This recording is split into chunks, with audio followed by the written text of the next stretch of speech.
Heart of the Wolf, a paranormal romance novel by author A. Mariposa. Now available in print and ebook on Amazon.com. Chapter 26. Maddy's mouth went dry as the crowd parted. She caught sight of Gareth standing maybe a dozen yards away. He hadn't spotted her yet. He was turning in a slow circle, his dark eyebrows lowered, his eyes focused like a hawk. He was looking for her, she could tell. She wondered how he knew she was at the food trucks. For an insane moment, she thought maybe he could smell her like a wild animal. But that was crazy. He stood almost a head taller than the crowd of fairgoers. His long black hair was tied at the base of his neck. He wore a black leather bomber jacket over a gray acid-wash t-shirt.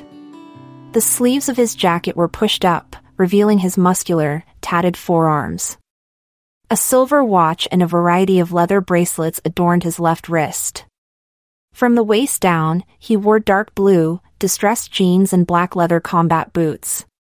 His shirt was loose and casual, so she couldn't tell if he was wearing a belt or not. It really didn't matter. He looked casual but polished, a little rugged, a little sleek. She couldn't stop staring. Shit. Honestly, he looked delicious. His leather bomber jacket didn't hide his thick shoulders or the indent between his chest muscles. Her heartbeat tripled in her chest. Her mind flew back to Wednesday night, to his low voice over the phone as they talked in her bedroom. That's just the first time. It gets better after that. I'll be gentle. Wow, you really assume a lot. Yeah, I do. Fuck. He basically told her he was going to be her first. This beast of a man planned to take her virginity. She felt a twinge below her belly button at the thought, and placed her hand over her bare midriff. She remembered asking about his size. So what is it like, 7 or 8 inches? More than that. You want a pic? Wow, a pic? For real? Yeah, you seem curious. I can send you one. She felt her cheeks growing hot. How could she be so bold over the phone? She was a total coward in person. How was she supposed to look him in the face, knowing she had seen his dick and sent him a nude? Oh my gosh, he's wearing a leather jacket. Yeah, I see that. So what? So guys only wear leather jackets on dates. Maddy felt a spike of anxiety. Really? She glanced down at herself, feeling more and more self-conscious. B had called her outfit small-town bonfire sexy, but now Maddy wasn't so sure. With a heavy plaid jacket, cropped AC/DC t-shirt and beanie, she looked dressed for something between a bonfire and an underground punk rock show. Very young and cute and spunky. Gareth's outfit was simple, yet somehow, he looked way more sophisticated. Go on, go say hi to him. You think I should? Duh. He's looking for you, isn't he? I'll hang here with Becca for a moment and keep her distracted. All right. Maddy sucked in a nervous breath and started through the crowd, wondering if he'd turn around and see her. But he didn't look in her direction. His eyes combed the lines at the food trucks, his back halfway turned to her. When she was a few feet away, she cleared her dry throat and forced herself to speak up. Oh, hey, she said. Geez, why was her voice so tiny? He turned instantly and looked down at her, his eyes sharpening. She thought, maybe, he looked shocked. The angles of his face seemed to grow gaunt as his eyes swept over her from head to toe. He looked focused and intense, like he wasn't expecting to see her standing right behind him. Then he blinked, his eyes swept over her a second time, more slowly, allowing her to feel the weight of his gaze. His expression changed, becoming less hawk-like, more sensual as he drank her in. A smirk curled on his lips. His gaze lingered on her bare stomach, then flitted up to her face. With a deep growl, he said, You're wearing makeup. Oh, yeah. You look good. He crossed to her side in 2 strides and slipped his arm around her bare waist, his hand landing on her lower back. Maddy found herself suddenly pressed into his large body. The musky scent of cologne clung to his leather jacket, but Maddy barely noticed it. She was overcome by his smell, all spicy pepper woodsy, that made her want to sink her teeth into his chest. She inhaled deeply, letting all those potent, masculine pheromones rush to her head. She felt her tits tingle pleasantly against the rough fabric of her bra. The warmth from his palm against her lower back seemed to radiate up her spine. His other hand gently clasped the nape of her neck as he wrapped his arms around her. She felt some of the tension leave her shoulders. After a minute, she returned his embrace, looping her arms around his waist. They stood like that for a long moment, just feeling each other's warmth. You eaten yet? No, not yet. All right, let's get you something to eat. Then let's meet up with your friends. Maddy pushed away from him with a reluctant sigh. It's fine, I don't really have the money to buy food here. I offered. I'm buying. Gareth, this is a hangout, not a date. So what? So you shouldn't pay for stuff for me. Otherwise, that makes it. So you're saying, a friend can't buy a friend a turkey leg? He challenged her with a stern gaze. Maddy's voice faded at his look. Yeah, it was pretty dumb, insisting on the friends thing after asking him for a dick pic last week. It was ridiculous. Maddy almost placed her face in her hands with a sigh. After everything they'd talked about on the phone Wednesday night, they definitely weren't just friends. It wasn't going to work out like that, she knew it already. A playful glint entered his eye. Maddy blushed. Damn, it was like he could see right through her. He held her gaze for a long moment, a kind of challenge, and she finally glanced away, a silent submission. He laughed deep in his throat. Come on, baby girl. Let's get you dinner. His big hand wrapped around her wrist, his arm entwining with hers as he walked with her into the crowd. Maddy felt like a leaf caught up in a big river. She couldn't resist him. He was too big, too dominant. He pulled her along to a nearby food truck and got in line. Where's Vin? Didn't you say he was coming with you? He went to get some hot wings.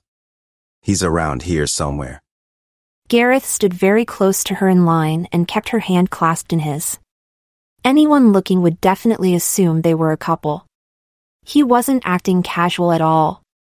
Maddy worried her lower lip as she stood next to him. Maybe B's comment about the leather jacket was true. She wondered if Gareth had planned it all out. Get to the fair late, sweep her off her feet, and turn the whole night into a second date. Whatever his game, his tactics were working. Maddy felt herself leaning into his large body, seeking his warmth. His big arms settled protectively around her shoulders. She felt a little instinctual shiver as his hand brushed her waist. This was not at all what she had expected. Maybe it was the leather jacket, his scent, his closeness, or his possessive little touches, but it felt like he had cast a spell over her. The line moved quickly at the food truck. Maddy kept glancing over her shoulder, trying to catch B's eye, but the picnic tables were too far away. Hopefully B and Becca wouldn't wander off to check out the fairground quite yet. Maddy was gathering her courage to introduce Gareth to her friends. It was going to be interesting. Gareth went up to the counter to order. He didn't release her hand until he reached for his wallet. She stood quietly by his side, watching him pay for their meal, feeling a little flustered. He glanced down and caught her gaze. He gave her a little half-smile. Something on your mind? Oh, He laughed as she stuttered. He pocketed his wallet, then he slipped his arm around her shoulders again. You like what you see, huh? He dipped his head down and pressed a soft kiss to her lips, like the flutter of butterfly wings, and for a moment her heart stopped. He was so gentle. When he straightened, he dropped his arm and turned back to the vendor, who was handing them their order. He passed one of the smoked turkey legs to Maddy with a little flourish, like he was handing her a bouquet of flowers. Maddy grinned and took it from him. The rich smell of meat filled her nose and saliva filled her mouth. Suddenly she was ravenous. She took a big bite out of the turkey leg without thinking and groaned at the smoky flavor. Fuck, she was really hungry. How did he know? When she looked back up, Gareth had a satisfied glint in his eye. They didn't say much after that. Both of them stood at the side of the food truck near a trash can and devoured their turkey legs. After she was finished, Maddy tossed her bone in the trash and licked the grease off her fingers. She felt a lot better. That was really good, thank you. No problem, babe. So my friends are over at the picnic tables. Do you want to meet them? Yeah, but hold up a minute. I see Vin over there. Let me grab him and I'll meet you at the tables. You go ahead. Okay, cool, see you soon. She turned away from Gareth and pushed through the crowd. She crossed the food court back to the picnic tables, weaving between the rowdy groups of people until she spotted Bea and Becca's table. She headed in that direction. It looked like the award ceremony was finishing up and a bunch of people were leaving the area. Bea looked up as she approached. The short goth girl looked relieved when she saw her. She stood up from the table and crossed the short distance to Maddy's side. There you are. For a moment I thought you ditched me. So where is he? Don't tell me he left already. He's coming, see? Over there. Maddy pointed at Gareth, who was approaching them from the food trucks, his hands shoved casually in his pockets. Oh, wait, who's that guy with him? That's when Maddy noticed Gareth's shadow. She recognized Vin coming up behind him, wearing an oversized yellow and black flannel jacket and a black beanie. He was carrying a paper plate full of sauced-up hot wings. Oh, that's Vin. He works with Gareth at the garage. Bea's interest was too obvious. She went up on her tiptoes to get a better look. It was adorable. He is also hella fine. Is he single? I think so. Maybe you should add him on Pick Place? Maybe. It will depend on his music tastes. Maddy glanced down at her tiny friend. Lining the two up next to each other, with their various facial piercings and similar aesthetic, Bea and Vin looked like a matching set. As Gareth and Vin approached them, both Becca and Levi stood up from the picnic table. Hi. Are you Maddy's neighbor? I'm Becca. Sorry we didn't wait for you at the parking lot. Neighbor? Gareth glanced at Maddy with a raised eyebrow. He looked amused. Yeah, sure. That's right. We're neighbors. Maddy turned away, avoiding his gaze. Oh shit. She had forgotten to give him a heads up, and now it was hard to meet his eyes, or even look at his face. Neighbors, I bet he loves that. Becca noticed the tension between them. She squinted up at Gareth and then at Maddy. She was obviously assessing the nature of their relationship. Maddy felt her cheeks turning pink. She dropped her eyes to the ground again, staring resolutely at her sneakers. Maddy was so busy staring at her shoes, she didn't see Gareth cross the distance between them. Then his arm snaked around her waist and he pulled her firmly into his side. A little gasp caught in her throat. Shit, what was he doing? Gareth flashed a grin at Becca, who looked confused. Are you neighbors? Sure, we're neighbors, but this is a date/hangout. I own Jack's Auto Repair up on Highway 20. It's near her house. Oh, I know that place, so you own it. Becca looked him up and down again, then at his arm around Maddy. I do. I'm Gareth Delarosa, and this is Vin. He works with me. Hi, Vin. Is that a Depeche Mode t-shirt? Bea cut in with a wide smile and a little wave with her witch nails. Vin straightened up. Oh, yeah. I love Depeche Mode. Yeah, me too. It's a limited edition t-shirt. I got it off their official online store. What's your name again? I'm Beatrice, but you can call me Bea. Bea launched into a conversation about Depeche Mode, a band that Maddy hadn't heard of. Becca turned her attention back on Gareth. So, how'd you guys meet? I bet it wasn't at a bar, right? Maddy's not old enough to drink. Maddy almost choked. She forced herself to speak up. We, met at the hardware store. Sorry, I wasn't more honest, Becca, but like he said, it's kind of a date or like a hangout. Right. Kind of a date? Yup, Maddy invited me to the fair. It sounded like a good time. Oh, so you're here just looking for a good time then? Gareth stared at Becca but didn't respond. Becca folded her arms, a frown hovering around her lips. She definitely looked like a protective older sister.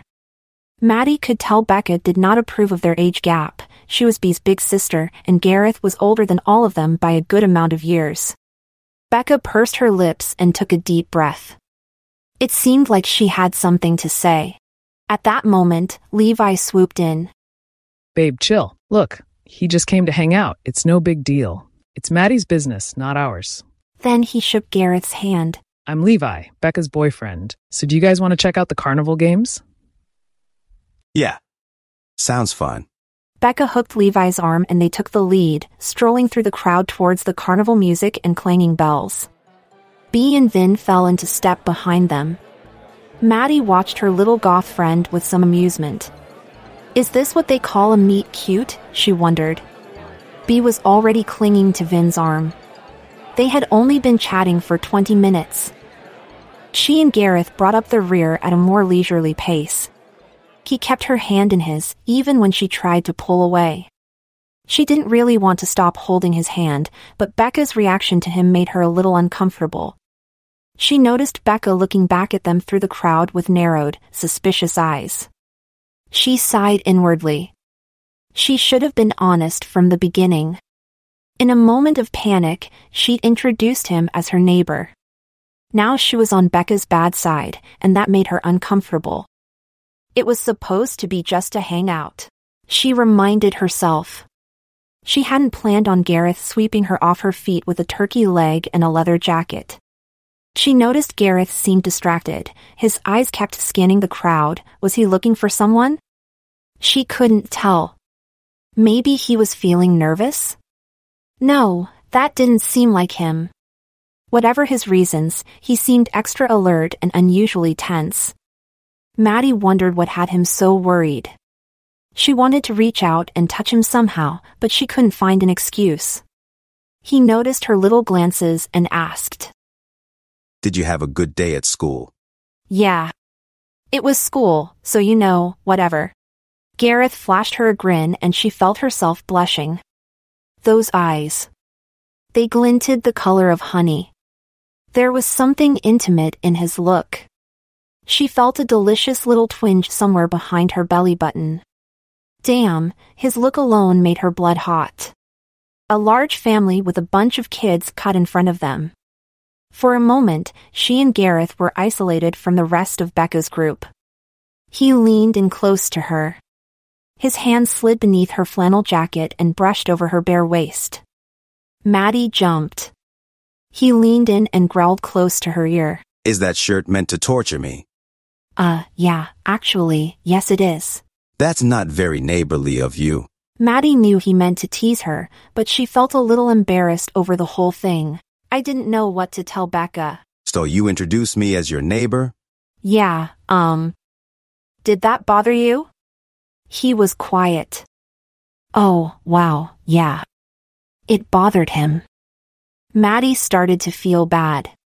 Not only had she been dishonest with Becca, but she had hurt Gareth's feelings, something she hadn't thought possible before this moment. He just seemed so tough. Well, shit. She had really made a mess of things. She slowed down, pulling him a little out of the flow of traffic. I'm sorry, she said sincerely, searching his eyes. I kind of panicked. I didn't know how to introduce you. It was confusing. Yeah, well, to be honest, this whole week's been a little confusing. She didn't expect him to say that, but she couldn't deny the truth. She knew what he meant. Look, I didn't mean to lie to anyone. I didn't handle the situation well. I've never introduced, anyone to my friends before. I don't know Becca that well. I'm not just anyone, Mads. Or is that how you feel? She caught his stern gaze. He wasn't teasing her anymore. He was calling her out, and Maddy didn't know what to say. Gareth waited a beat, then he sighed and pulled her closer to him, taking her hands in his own. I know you want to go slow, but after Wednesday night, I think we need to figure this out. I'm not your neighbor, and I don't want you sending pics like that to anyone else. Oh, I'm not sending pics to anyone. Yeah? Well, how do I know that if you're calling me your neighbor? I thought we were still sorting that out. Then let's sort it out now. He leaned down, brushing her hair back from her face. His lips touched her earlobe. He lingered there, sucking gently on her ear, fully aware of the sweet pleasure caused by his mouth on her tender skin. Maddy couldn't move. She felt like a rabbit caught in the jaws of a wolf. His hot breath on her neck sent chills all the way from her head to her toes. A blissful little tingle shot down her spine. So that's what he meant to do, sort it out. I'm really not good at this. I don't know how to be in a relationship, Gareth, she finally said, pushing away from him. Well, babe, I hate to break it to you, but I think we're in one. She gazed up at him, her mouth slightly open with surprise. She didn't know what to say. She really couldn't deny it. Suddenly a large group of college kids passed by. The boys stumbled back and forth, loud and boisterous. Gareth straightened up. He pulled her into the shelter of his body, his arm wrapping around her. Then he guided her away from them, shielding her with his large shoulders. As they continued through the carnival together, Maddy felt totally under his power. It seemed like their short, intense conversation was over. Maddy was secretly relieved, but his words stayed with her. I think we're in one. Yeah, well, if she was being very honest with herself, she kind of felt like his girlfriend, she knew that. Like he said earlier that week, she felt like she had dibs on him, and she had felt that way for a long time. But he wanted her to make some big changes in her life that she just wasn't ready to make. So that was hard to negotiate. I didn't hear from you yesterday, Maddy said, after she had regained her capacity to speak. Yeah, sorry about that. Work got busy. Hey, so I was meaning to ask, any people come by your trailer yesterday? Anything unusual? Maddy glanced up at him questioningly, but his hazel gold eyes were scanning the crowd again. No, just Dean bringing over some friends. Why? No reason. Just do me a favor. Tell me if anyone comes by who you don't recognize. Maddy didn't like his tone of voice. It set her on edge. Yeah, I will. Well, Dean installed a bolt on the front door. Not sure if that means anything. Sounds like added security. Maddy didn't exactly agree. A new bolt on the front door didn't feel like much protection. Especially when half her troubles lived inside the trailer with her. Dean himself was more of a threat to her than a gang of strangers. She thought back to her text message exchange with her stepdad earlier that day. Dean had forbidden her from going to the Halloween carnival, and he didn't want her staying out late. She wondered if Dean would retaliate when she got home tonight. Should she be worried? Her hand fumbled with her phone in her pocket. She wondered if Dean had said anything else since she arrived at the fair. She put his texts on mute so she didn't get his notifications. She held her phone in her pocket for a long minute, wondering if she should check his texts. She knew it was a bad idea, but curiosity finally got the better of her. Maddy slipped her phone out of her pocket and unlocked the screen. She opened up her texting app. Well shit, what did she expect? 2 missed calls and 12 unread text messages. 12? Her eyes widened. Damn, he never blew up her phone like this. Dean was having a total freakout. Her thumb hovered over the screen of her phone. If she opened his texts, the little scene box next to his messages would show up. If she was smart, she wouldn't look. But she was filled with morbid curiosity. She wanted to know what kind of trouble she was in. With a little cringe, Maddy opened his texts and scrolled through them quickly. She instantly regretted it. Alright, so this time Dean really called the hardware store and talked to Mr. Hawkins, and he knew she wasn't scheduled to work. He was pissed. He was going to tan her hide when she got home. He wanted to know if she was banging that old guy. Was she at the carnival? Get your ass home right now. He was going to confiscate her phone, her laptop, and every paycheck from now until the end of the school year. The last text was the real kicker. If you want to bang some old men, I'll set you up with a gig at Sapphire. Maybe then you'll make some decent money. I'm gonna beat your ass when you get home. You're fucking grounded. Maddy read his text twice, her face going pale. Her steps faltered. You got quiet. They slowly stopped walking. Maddy was so focused on her phone, she barely noticed the crowds of people pushing past her, or the flashing lights of the carnival games. Gareth guided her to the side of the thoroughfare so they didn't get trampled. She couldn't feel her feet move. What was she supposed to do now? Honestly, the thought of going back to the trailer seemed worse than the haunted house. Dean was unpredictable, especially if he was drinking. What's wrong? Dad's throwing a fit. Does he know you're out with me? Maddy paused. Her little hesitation told him everything. Mads. I told him I was going to the Halloween festival. Then why's he mad? The silence stretched. Gareth waited a few beats, then he sighed. In a sensible voice, he reproached her. I don't like you sneaking around and lying to your dad. If he doesn't want you seeing me, then I'll talk to him. He's just being a jerk. I don't know why he gives a shit if I'm with you. So he really doesn't like me. He hates you. I think he's scared you're going to come in and change things. He said if I ever hang out with you, he'll... Maddy stopped. Realizing what she was about to say, she held back her words. She didn't want to make the situation worse. Gareth's tone changed. He said he'd do what? Did he threaten you? Wednesday night, did he do something? Did he hit you? No, geez, stop it. You're overreacting. He says all sorts of stupid shit when he's drunk. I just ignore him half the time. Gareth grabbed her wrist. Shit, he was fast. He smoothly slipped her cell phone out of her hand. Maddy jumped after it with a cry, but he raised the phone over his head, out of her reach. He kept a firm hold of her arm to stop her from tackling him. With his other hand, he held her cell phone up high as he scrolled through Dean's text messages. He frowned as he read them. Maddy's face flushed with shame. Oh no. She didn't want him reading all that. It was humiliating. Gareth! That's not fair. Give me back my phone. Gareth was dangerously quiet as he read through Dean's messages. Then, with a voice thick with rage, he asked, So which one of these crazy threats is real? Is he going to beat your ass? Are you grounded? Or is he going to whore you out for money? He says stupid shit like that when he's drunk. He's overreacting. No excuse. This guy's an asshole. No one should treat you like that, Mads. I'm done waiting for this shit to shake down. No, what are you doing? Don't. With a few swipes of his thumb, Gareth pulled up her phone's front camera. Before Maddy could react, he snapped a photo of them together. Then he sent it to Dean. He texted something after the photo and sent that, too. Then he deleted the message before she could read it. What did you send him? What did you say? I just invited him out. You invited him here?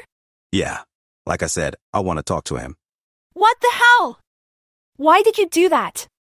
You're way out of line. I didn't say you could text him. I didn't ask your permission, sweetheart. Gareth handed her back the phone. Maddy felt her legs wobble. She clutched at Gareth's arm, a wave of anger and fear rushing through her. Oh no. This was a really bad idea. Gareth was declaring war on her stepfather. Now she would have to deal with the fallout.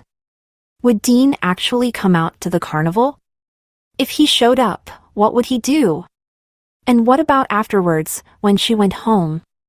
How was she going to face Dean back at her trailer? Gareth noticed her trembling lip. What's wrong? I'm really scared, Gareth. Don't be. Whatever happens, we'll deal with it together. Maddy met his gaze, stern and steady. He was serious. He wanted her to rely on him. She just needed a little courage. But her courage always failed her when it came to Dean. He made her feel like a helpless little orphan anytime they fought. Gareth reached out and took her hand. Trust me, Mads. She nodded. She felt sick to her stomach, but she squeezed his hand. She hoped beyond hope that her stepfather was passed out drunk or down at the casino in Davenport, and the text message would never reach him. We should get back to the group before Becca thinks we're more than just neighbors. Maddy snorted with unexpected laughter. For real? After all that, how could he act so nonchalant? You're really not going to let me live that down, huh? Nope. Then they continued through the crowded, noisy carnival. Hey, it's Becca. Thanks for listening to Heart of the Wolf. I'm really not sold on this guy Maddy brought to the fair. I just have a weird vibe, like he could be dangerous. But don't take my word for it. You can read ahead in the book, available in print or ebook on Amazon.com. All right. I know you're impatient. Just had to do my little plug. Thanks again. You rock. Keep shining like you do. Here's the next chapter. Chapter 27. They met up with Bea, Vin, Becca, and Levi at the ticket kiosk, where they could buy tickets to play the carnival games. It was pretty cheap. $50 got them more than enough tickets for the whole night. Gareth paid without saying a word and refused when Levi and Vin offered to pitch in. Nah, I got it. First, they went to a dart game. Levi was super enthusiastic about darts. With a cup of frothy pumpkin ale in hand, he followed Vin and Gareth up to the game booth, talking animatedly about the tournaments at a local bar near his apartment. Maddy hung back with Bea and watched Gareth interact with the two younger men. He wasn't as talkative as Levi, but he had a strong presence, and when he laughed, his deep voice boomed across the fairground. Vin was like a little shadow by his side. Gareth was obviously the leader of the group. Maddy didn't know when it happened. It's not like the men pulled straws. But she noticed that whenever Gareth stopped walking, the other two men stopped too. And when he approached the game counter, the other two men flanked him on either side like satellites, chatting and drinking their beers. She noticed that Gareth didn't drink, which she found unusual. She recalled him not having any alcohol in his house. Maybe he didn't like the taste of beer? A few sprinkles of rain fell on Maddy's head, distracting her from her thoughts. She glanced up. It looked like a layer of clouds was beginning to cover the starry night. She could feel moisture in the air. Shit, she hoped it didn't start raining. The fair would be a lot less fun if it all turned to mud. Bea hooked Maddy by the arm and dragged her after the men, heading to the tent with the darts. Bea teased her. Gosh, you're like an old lady. You're so slow. Come on, Maddy. I want to see them play. You mean, you want to see Vin play? Maddy said with a little smirk. Bea gave her a Cheshire cat grin and waggled her eyebrows. She almost looked smarmy. Oh my god, you're like a predator. Hey, I know what I like. That boy is fine. The dart game was pretty straightforward. Contestants needed to pop 10 balloons to win a prize. The prizes ranged from bags of candy to little stuffed pumpkin bean bags to fancy cinnamon-scented candles.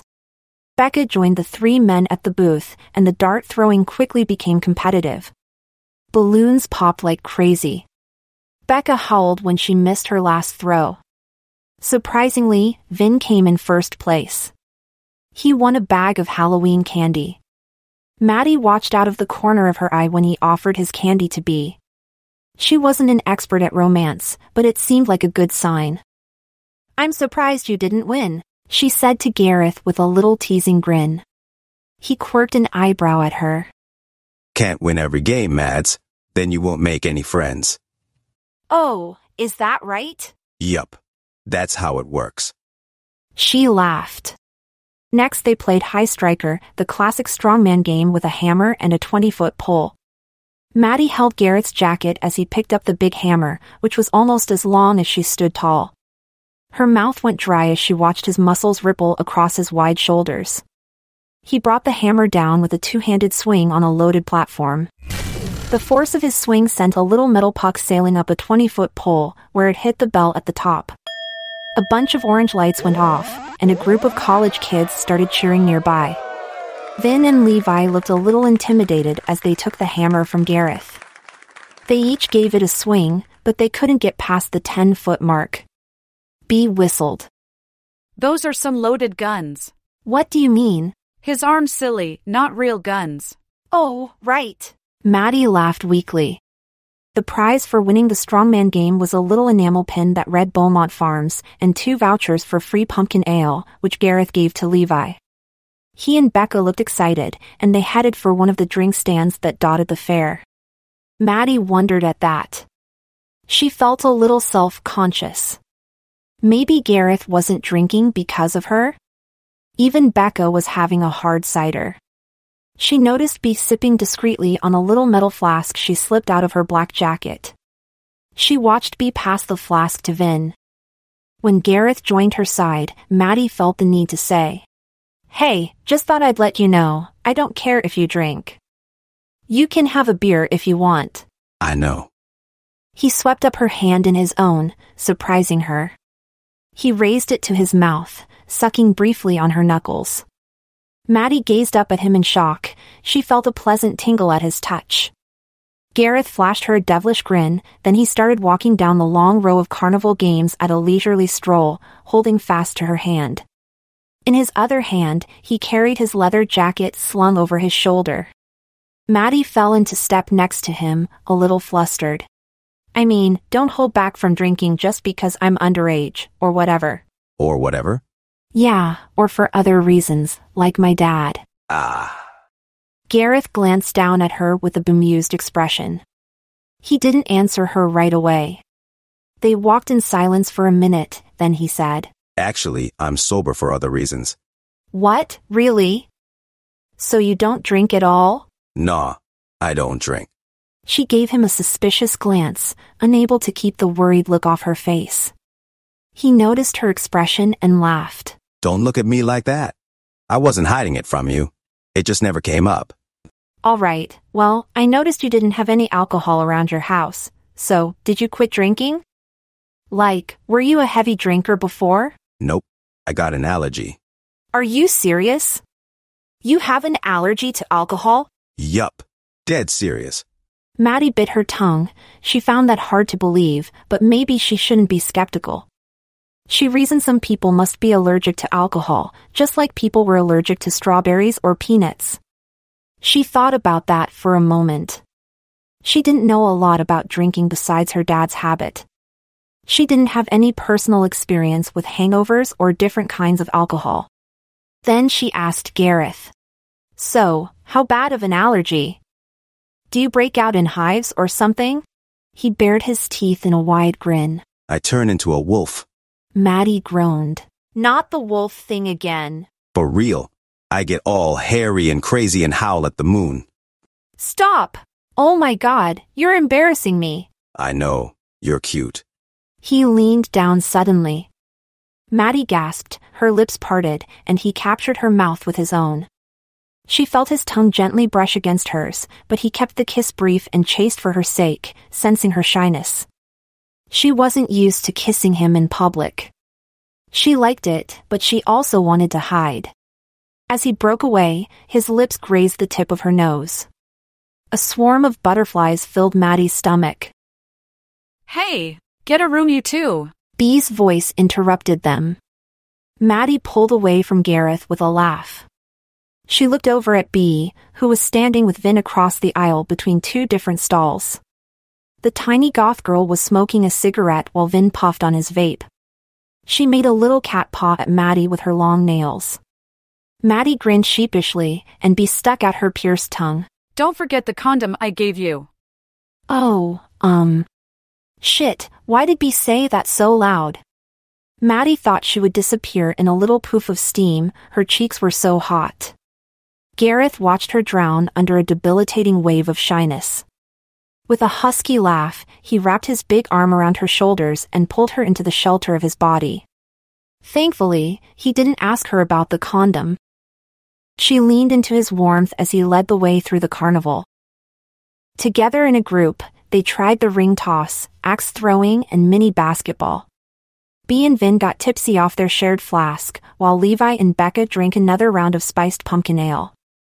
After that, Levi and Becca wandered off to look at the costume competition. They promised to meet up later at the haunted house after 9 p.m. After waving them off, Maddy turned to smile up at Gareth. "What game should we try next?" He gazed down at her for a moment longer than necessary. Her cheeks were flushed and her eyes bright after winning a candy bracelet from the mini basketball game. His look was fleeting, but Maddy noticed how his eyes lingered on her face. Then he straightened up and looked around. He raised his tatted arm and pointed to a big white tent at the end of the row. Let's try that one next. A banner hung off the side of the tent that read, Wild Wild West UFO Shootout. Hosted by Upriver Community Paranormal Podcast, Bee's eyes lit up when she saw it. She grabbed Vin's arm. Upriver Paranormal Podcast? I love that show. Bigfoot Carl is the best host ever. I heard he lives off-grid somewhere up on the mountain, but he's super mysterious about it. Wait, you also like the Upriver Paranormal Podcast? Vin said enthusiastically. Yeah, Bigfoot Carl talks about his crib in Season 3, Episode 27. He's got a container house with wind generators, a water catchment system, composting toilet, everything. He even built his own kiln out of naturally sourced fire bricks. Did you listen to his podcast about growing mushrooms in his garden shed? Oh my God, yes. I tried to start my own mushroom shed, but my mom wouldn't let me use the one in the backyard. I didn't know the podcast had a booth here. What's a UFO shootout? I think it's a shooting gallery. Vin said and puffed on his vape. Maddy listened curiously, watching her two friends rant about their favorite podcast. She didn't have a great internet connection at home, so she didn't go online a lot, and she didn't listen to any podcasts. She watched Bee's face light up. Her friend's eyes genuinely sparkled as she talked with Vin. Maddy liked seeing her like that. Vin seemed like an interesting guy. He was on the quiet side, but surprisingly smart. With his vape hanging out his mouth, Maddy thought he looked kind of like a punked-out Sherlock Holmes. Vin and Bee started wandering over to the UPCC tent. How about you? You like paranormal stuff? Oh, no, not really. I mean, I haven't listened to the podcast or anything. I guess I don't really believe in that stuff. Gotcha. What about you? I've seen some things, but nothing like UFOs. Let's check out this shooting gallery. He walked with her over to the white tent, their hands clasped together. Strands of bright bistro lights illuminated the inside of the tent, where a cowboy-themed shooting gallery was set up. Maddy heard the toy guns popping before they reached the front entrance. A bunch of men holding cups of beer stood around the front of the shooting gallery. By the look of the crowd, the booth was popular with the local hunting community, who liked guns, and the new age hipster types who followed the podcast. The two groups were divided on either side of the tent. A bunch of guys in camo were hanging out in one corner, talking about different kinds of ammo, and their favorite spots to go shooting. At the next table, a woman wearing a purple turban whipped out her tarot deck for an impromptu reading. It was a little unexpected. Maddy followed Bee and Vin up to a counter built out of wooden pallets, where a guy dressed up like an astronaut was handing out prizes. A big sign hung above the counter explaining the rules. It looked pretty straightforward. 2 shooters went up at a time. The stage was decorated with a scene from the Wild West, with a cardboard saloon, cactuses, and barrels of whiskey. Cardboard aliens popped out from behind the different props on little springs. Each player had 30 seconds to clear out all the aliens. The shelf behind the counter was packed full of prizes: t-shirts, hats, sunglasses, cheap electronics, and stuffed animals. You want me to win you something? Oh, sure, if you want to. No pressure, I don't expect anything. No pressure, huh? Well, now I have to. Gareth stretched his big arms up behind his head, and for a moment, Maddy almost thought he was showing off. She noticed a few guys glance over at him, sizing up the competition, then their eyes traveled to her. Actually, a lot of guys were leering at her and Bee. Maddy self-consciously pulled her flannel jacket over her bare midriff. Vin joined Gareth's side and handed over a wad of tickets to the fellow running the counter. Count me in too. How many rounds is this? The astronaut behind the counter took his tickets, counted them, then answered while handing over a pair of wooden guns. 3 rounds for you both. Here you go. No firing off stage, just at the targets, you got it? Yep. For sure. They waited for a few minutes as the last team finished their round, then Gareth and Vin approached the stage. A loud bell rang, signaling the start of their session. The two men barely had a moment to raise their guns before the game started. A variety of aliens on little levers started to spring up from behind the saloon and different prop cactuses. The artwork was pretty good. Some of the aliens were pretty big, almost the size of a small dog, while other cutouts were smaller and harder to hit. It was impossible to predict where each alien would pop up, and they only appeared for a few seconds at a time. Maddy gasped and started each time an alien jumped onto the scene. She cheered and clapped right alongside B as the two men shot down their targets. Then a prop alien bounced right in front of the stage. Maddy jumped back a few inches and B grabbed her arm. The two girls laughed. Maddy had never seen Gareth shoot before. Vin was pretty good, but Gareth was on another level. Even if it was a toy, he wielded the miniature rifle with ease. Some of the outdoorsmen noticed it and roared their approval when he cleaned out all the aliens. Wow, he's really good, B said, a note of admiration in her voice. Maddy felt a flush of pride, but she was more than a little intimidated by his skill. She reminded herself that he was an NCO in the army. She wondered if he had ever killed anyone in battle. She deflated slightly thinking about that. She wondered if she would ever have the courage to ask him about his time in Iraq. After the first round, Gareth and Vin took a minute to reload their toy guns as the props reset. The second round was about to start. That's when Maddy felt her phone vibrating in her pocket. She took it out. Shit, it was Dean. Is that your dad? What does he want? B asked, looking over her shoulder. He's blowing up your phone. Maybe it's important? Maddy gnawed on her lip, staring at her phone screen. In all the excitement, she had almost forgotten about the text Gareth sent her father. Go on, answer it. The second round is starting. Don't worry, I'll let them know where you went. B shooed Maddy toward the entrance of the tent. Maddy hesitated, torn. She had no idea what Gareth had texted her father, but maybe if she talked to Dean first, she could get him calmed down and he would leave her alone for the rest of the evening. Her only other choice was to ignore him, and that would be like throwing gasoline on a fire. With a sigh, she turned around and headed out of the tent. A wave of anxiety was already building inside of her. Shit, she really didn't want to deal with this right now.